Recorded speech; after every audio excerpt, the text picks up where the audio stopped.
네, 오늘 말씀은 누가복음 12장 13절에서 21절까지의 말씀입니다.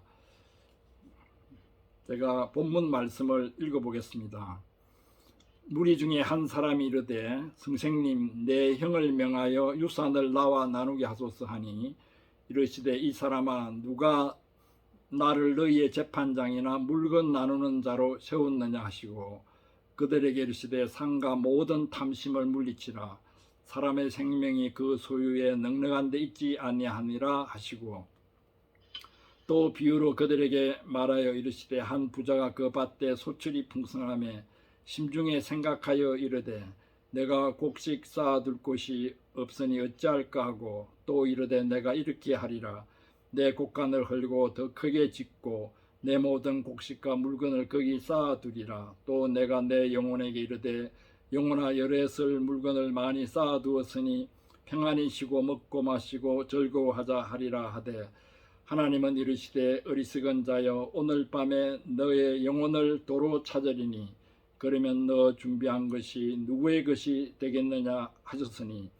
자기를 위하여 재물을 쌓아두고 하나님께 대하여 부요하지 못한 자가 이와 같으니라.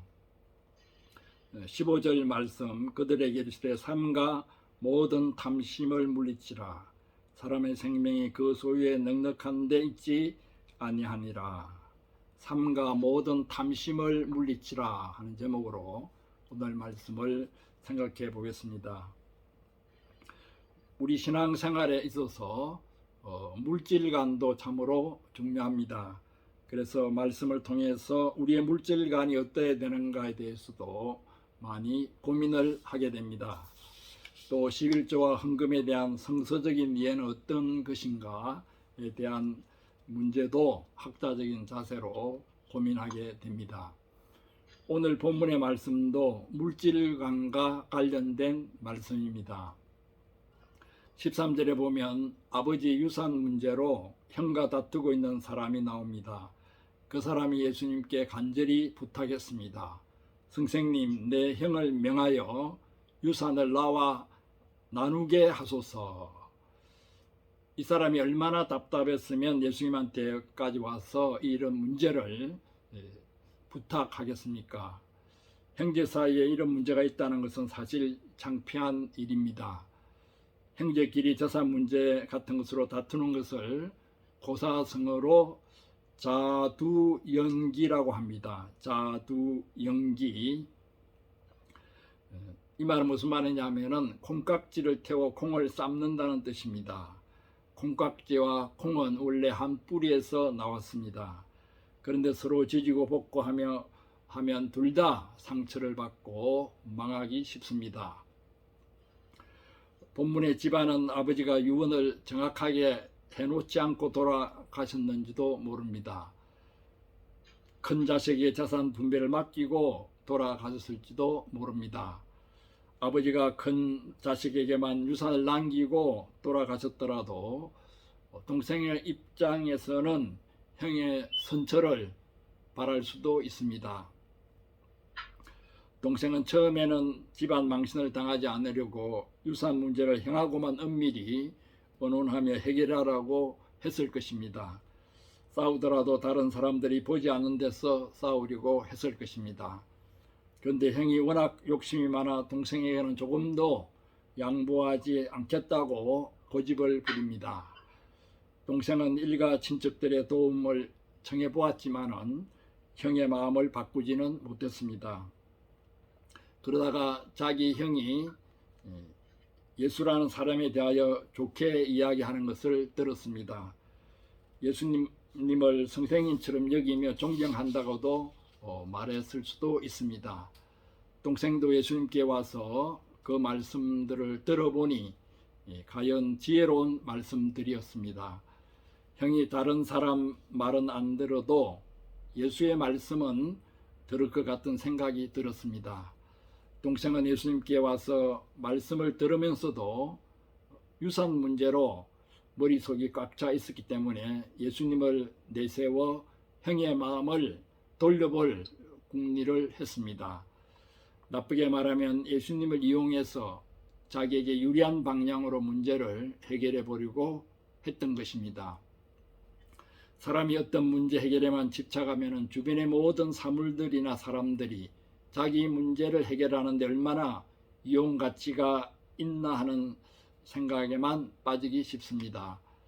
그럴 때 자칫하면 무리한 요구를 사람들에게 하게 되고 그런 요구는 오히려 문제 해결에 도움이 되지 않는 수가 많습니다. 저 자신도 어떤 문제에 부딪혀 다급한 나머지 그런 실수들을 종종 하는 수가 있습니다. 좀 더 분별력 있게 행동했더라면 하고 나중에 후회하게 됩니다. 또한 주위 사람들이 자신의 문제 해결을 위해 무리한 요구를 나에게 하는 적도 있습니다. 다른 것보다 무리한 역할을 하도록 요구할 때 무척 난감해집니다. 형의 마음을 움직여 달라는 예수님의 부탁에 예수님은 어떻게 답변하셨습니까? 이 사람아, 누가 나를 너희의 재판장이나 물건 나누는 자로 세웠느냐? 예수님은 그 사람이 부탁한 역할을 이런지하에 거절하셨습니다. 예수님은 그 사람의 억울한 사정을 모르는 바 아니었습니다. 그런데 왜 그렇게 냉정하게 거절했겠습니까? 그 사람 속에 있는 탐심을 보셨기 때문입니다. 그리고 사람들에게 삼가 모든 탐심을 물리치라고 경계하셨습니다. 그 사람은 자신의 정당한 권리 행사를 탐심으로 규정하는 예수님에 대해 서운한 마음을 가질 만도 합니다. 탐심을 가진 자는 아버지의 유산을 다 차지하려는 행위지 왜 자기인가 하고 항변도 할 만합니다. 안 그래도 억울한데 예수님의 말씀을 듣고 보니 더 억울해 견딜 수 없었을 것입니다. 예수님께 혹을 때려 낳았다고 도리어 혹을 붙인 격입니다. 세상의 법과 법정은 대개 누가 옳고 그르냐를 가려서 옳은 사람의 손을 들어줍니다. 빚을 갚아야 할 사람이 빚을 갚지 않는 것은 옳지 않은 일입니다. 그래서 채권자가 채무자를 상대로 소송을 하면 법정은 채권자에게 유리한 판결을 내려줍니다. 채권자가 탐심을 가지고 채무자의 돈을 받아내려 한다고 따지는 재판관은 이 세상에 한 사람도 없을 것입니다. 하지만 예수님은 누가 옳고 그르냐를 보시는 분이 아니십니다. 우리의 깊은 마음 상태를 꿰뚫어 보시는 분이십니다. 형과 다투고 있는 이 사람 마음 깊숙한 곳에 형에 대한 미움이 들끓고 있었을 것입니다.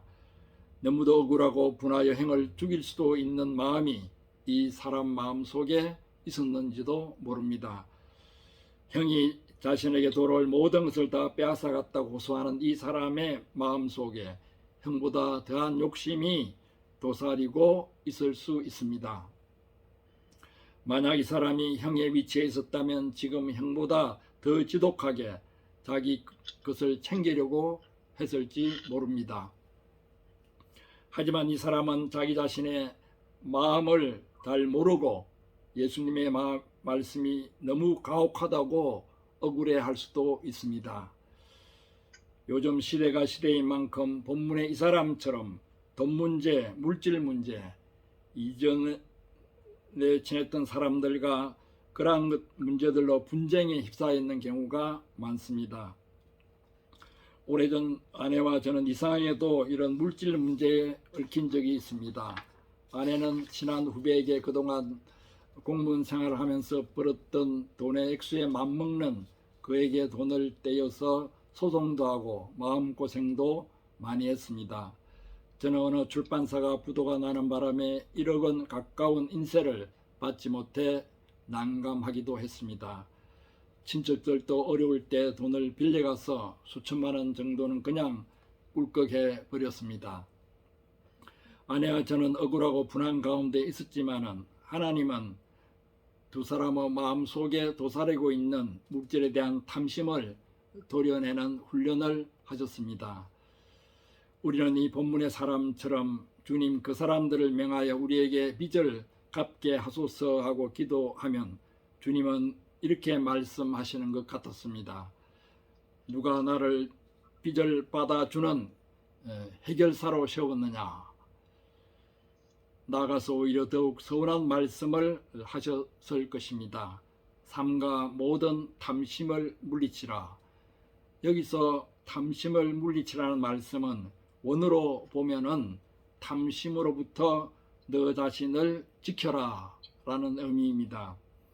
본문의 이 사람도 아직까지는 탐심이 마음에 가득한 상태는 아닐지도 모릅니다. 하지만 형과 재산 문제로 다투다 보면 오히려 미워하는 형을 닮아가면서 형이 가지고 있는 탐심을 자신도 고스란히 가지기 쉽습니다. 그러므로 탐심으로부터 자신을 지킬 필요가 있습니다. 예수님은 현재 이 사람의 마음속에 삭던 탐심뿐만 아니라 앞으로 마음속에 가득하게 될 탐심까지도 경계하고 계십니다. 탐심은 뱀과도 같아서 틈이 있는 곳이면 잽싸게 파고듭니다.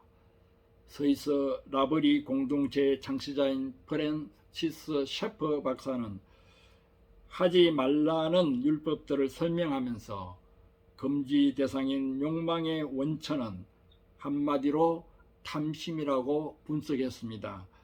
탐심에서 육신의 정욕, 소유욕, 명예욕 같은 욕망들이 끊임없이 솟아난다고 했습니다. 죄를 온갖 방향으로 욕망의 가지를 뻗는 거목에 비유한다면 탐심은 바로 그 나무의 거대한 뿌리입니다. 본문에서 예수님은 탐심을 특히 소유욕과 관련시키고 계십니다. 사람의 생명이 그 소유에 넉넉한 데 있지 않다고 말씀하십니다. 영적인 생명으로 보더라도 소유가 넉넉하다고 해서 구원에 이르는 것이 아니므로 이 말씀이 맞습니다. 오히려 부자가 하늘나라에 들어가는 것보다 낙타가 바늘기로 들어가는 것이 더 쉽다고 하셨습니다. 어떤 분은 부자는 수입이 많아서 11조를 내기 힘들기 때문에 믿음이 자라지 않고 그래서 하늘나라에 들어가기가 힘들다고 하기도 합니다. 그런 분은 11조를 지나치게 강조하는 분입니다. 사실 세계의 거부들이나 한국의 거부들, 재벌들은 11조를 낼래야 낼 수가 없습니다. 어떻게 그 어마어마한 돈을 한 교회 11조로 낼 수 있겠습니까? 그래서 부자들은 11조를 잘 내기가 힘들기 때문에 하늘나라에 들어가기가 힘들다 이렇게 주장하는 사람도 있습니다. 그러나 그런 헌금 문제보다도 탐심 때문에 그러하다고 보아야 할 것입니다. 돈을 어느 정도 벌면 욕심도 줄어들 것 같지만은 이 세상의 부자들 보면 돈을 벌면 벌수록 탐심은 더욱 많아지는 것을 보게 됩니다. 또한 육신의 생명으로 보더라도 그 소유가 넉넉하다고 해서 오래 사는 것도 아니니 예수님 말씀이 맞습니다. 먹을 것이 많고 편하고 자가용 운전사가 있고 하다 보면은 성인병에 걸릴 확률이 높아지기만 합니다. 제 친구인 경우는 고등학교 때부터 고혈압이 심해서 고생을 했다고 합니다. 그런데 대학교 때 너무도 밥을 잘 먹지 못하고 굶는 경우가 많이 있었기 때문에 나중에 병원에 가서 진단을 해보니까 고혈압이 벌써 나았다고 했습니다. 소유가 넉넉했던 그 조선시대의 임금들의 평균 수명도 보면은 40 정도밖에 되지 않았습니다. 과연 사람의 생명은 그 소유에 넉넉한 데 있지 않습니다. 거기에 대한 비유를 예수님께서 드시고 계십니다. 이 본문의 비유는 장편 소설 한 권이 압축되어 있는 듯한 아주 훌륭한 비유입니다. 한 부자가 농사를 지었는데 어찌나 풍년이 들었던지 곡식 쌓아둘 곳이 없을 정도가 되었습니다. 어떻게 이 많은 곡식을 쌓아둘까 궁리하다가 지금 곡간을 헐어 더 크게 짓고 거기에다 모든 곡식과 물건을 쌓아두기로 합니다. 그리고 자기 영혼에게 이렇게 속삭입니다. 영혼아, 여러 해 쓸 물건을 많이 쌓아두었으니 평안히 쉬고 먹고 마시고 즐거워하자. 영혼아 라고 자기 영혼과 대화를 나누고 있는데 이것은 히브리 사람들의 사고 습관입니다. 시편 42편이나 시편 103편 등 시편들을 보면은 내 영혼아 어찌하여 불안하여 낭망하여 하는가, 하나님을 바라라, 그런 식으로 자기 영혼을 격려하고 자기 영혼과 대화를 나누는 그러한 히브리인들의 사고 습관을 볼 수 있습니다. 17절 19절을 살펴보면은 부자도 자기 영혼과 대화를 나누면서 이리저리 궁리하는 대목이 나옵니다. 심중에 생각하여 가로되 어찌할꼬, 또 가로되 내가 이렇게 하리라, 내가 내 영혼에게 이르되 즐거워하자 하리라. 자기 소유로 인해서 허무대하고 즐거워하고 그것으로 인해 안심하는 부자의 마음이 잘 표현되어 있습니다. 예수님은 부자도 아니신데 어쩌면 이렇게 부자의 마음을 잘 아시는지 모르겠습니다. 이 부자는 본문 22절에서 29절에 나오는 사람들, 무엇을 먹을까, 무엇을 입을까 날마다 염려해야 하는 사람들과는 대조적입니다. 이 부자는 먹을 것이 많아서 오히려 무엇을 먹을까 궁리를 해야 되고, 오히려 입을 것이 많아서 무엇을 입을까 궁리해야 되는 그러한 지경입니다. 어떻게 보면 인생을 어떻게 즐길까 하는 것이 부자의 숙제일 뿐입니다. 부자는 자기야말로 세상에서 머리가 잘 돌아가고 지혜로운 자라고 자부하고 있습니다. 그러나 하나님은 이 사람을 어떻게 부르시고 계십니까? 어리석은 자라고 부르고 계십니다. 어리석은 자요. 왜 어리석은 자입니까? 자신의 생명이 소유에 넉넉한 데 있는 줄 착각하고 있기 때문입니다. 왜 어리석은 자입니까? 자신의 생명이 소유에 넉넉한 데 있다고 착각하고 있기 때문입니다. 하나님께서 부자에게 말씀하십니다. 오늘 밤에 너의 영혼을 도로 찾으리니 그러면 너의 준비한 것이 누구시 되겠느냐? 부자는 하나님이 오늘 밤에 자기 영혼을 도로 찾아가시면 참으로 억울할 것입니다. 자기가 창고에 쌓아둔 그 좋은 것들을 다 써보지도 못하고 가는 것이 원통할 것입니다. 하지만 하나님이 부자이든 가난한 자이든 영혼을 찾으시겠다고 하면 억만금을 주어도 막을 수 없습니다. 사람의 생명은 소유에 넉넉한 데 있지 않고 하나님 안에 있습니다. 우리는 본문에 나오는 부자의 모습에서 한국 대형 교회들의 모습을 봅니다. 주말마다 쏟아져 들어오는 수십억의 돈들을 어디에 쌓아둘까? 지금 교회를 헐고 더 크게 짓자. 열에 쓸 돈을 저축해 두고 부동산도 사두었으니 이제는 안심이다. 이런 궁리들을 하고 있는 교회 관계자들은 자신들도 모르게 탐심에 물들게 됩니다. 탐심에 물들면 무리하게 사업들을 벌리게 되고 다시 재정난에 허덕이고 11조와 헌금을 강요하는 악순환에 빠지게 됩니다. 무리하게 교회를 짓기 위해서 은행 대출을 너무도 많이 했기 때문에 달마다 수십억의 이자가 지불되는 교회도 있습니다. 이 모습이 바로 요한계시록에 게시된 라오디게아 교회의 모습입니다.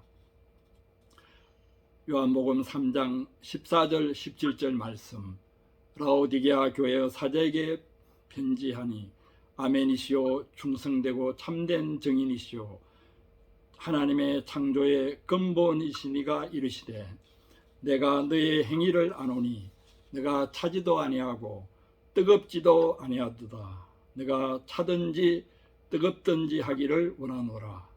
내가 이같이 미지근하여 뜨겁지도 아니하고 차지도 아니하니 내 입에서 너를 토하여 버리리라. 너가 말하기를 나는 부자라 부유하여 부족한 것이 없다 하나 너 공고한 것과 가련한 것과 가난한 것과 눈먼 것과 벌거벗은 것을 알지 못하는도다. 라오디게아 같은 부자 교회들, 대형 교회들만 그런 것이 아닙니다. 대형 교회를 꿈꾸는 소형 교회들도 탐심에 빠지기 쉽습니다. 오히려 대형 교회를 흉내내는 소형 교회들이 더욱 꼴볼견인 경우가 많습니다. 예수님은 자기를 위하여 재물을 쌓아두고 하나님께 대하여 부유치 못한 자가 바로 이 부자와 같다고 했습니다. 이 말씀은 우리 개인에게 주시는 말씀일 뿐만 아니라 한국 교회와 이 세상 교회에 주시는 말씀이기도 합니다. 그들에게 이르시되 삼가 모든 탐심을 물리치라. 사람의 생명이 그 소유에 넉넉한데 있지 아니하니라. 오늘 말씀을 통해서 다시 한번 우리 마음속에 도사리고 있는 탐심은 없는지, 그 탐심으로 인해서 우리가 마음에 고민하고 고통받고 있지는 않은지 다시 한번 살펴보고 회개하는 이 시간이 될 수 있기를 축원합니다. 아멘.